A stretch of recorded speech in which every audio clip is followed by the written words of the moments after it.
رمضان رمضان رمضان يا حبيب رمضان أعوذ بالله من الشيطان الرجيم بسم الله الرحمن الرحيم الآن خفف الله عنكم وعلم أن فيكم ضعفا فإن يكن منكم 100 صابرة يغلبوا 200 وإن يكن منكم 1000 يغلبوا 2000 بإذن الله والله مع الصابرين.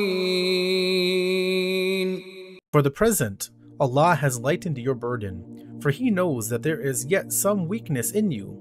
Thus, if there be of you 100 persevering and steadfast persons, they shall still overcome at least 200.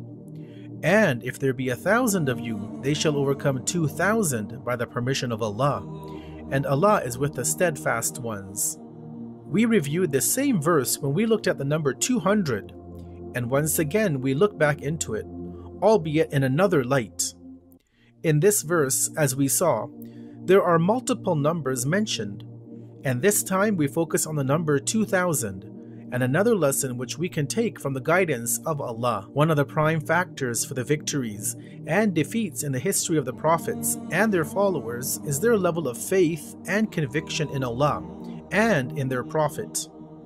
In fact, in many verses of the Quran, Allah shows us that faith, Iman, is not something which can remain stagnant.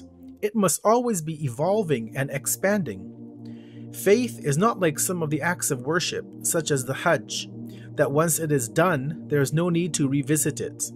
Rather, faith is like Salat, the daily prayers, which continues on a daily basis until death.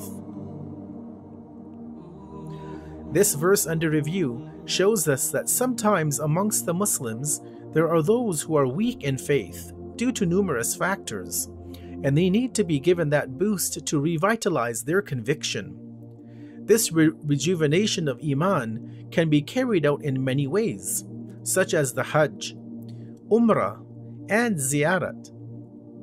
However, these are merely strong boosters. What happens after is much more important, because if we do not keep the spirit of submission alive on a regular basis, then over time, just as the battery in our cell phone can die after excessive usage, so too will our spiritual batteries drain out and leave us looking for another powerful charge. Keeping our spiritual energies constantly charged can be done even though we do not live in an Islamic environment. However, we need to make changes in our lives and ensure that we are constantly being fed with the religious vibes to keep us from going astray.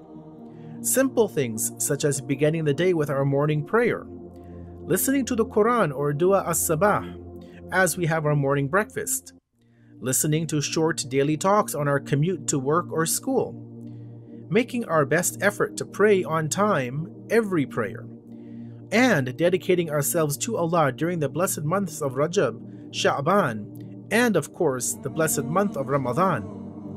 All of these little changes in our lives can help us to slowly charge our spiritual batteries and keep us in constant connection with the highest of all powers in the entire world and beyond, Allah.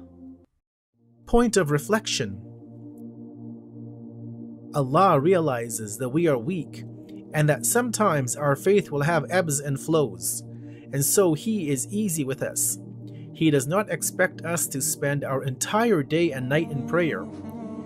He expects very little from us, but at the same time, out of His intense mercy, He gives us several opportunities throughout the year, like the month of Ramadan, to get a quicker charge to help us out. Ramadan, Ramadan, Ramadan ya habib, Ramadan, Ramadan, laytaka dawman qarib.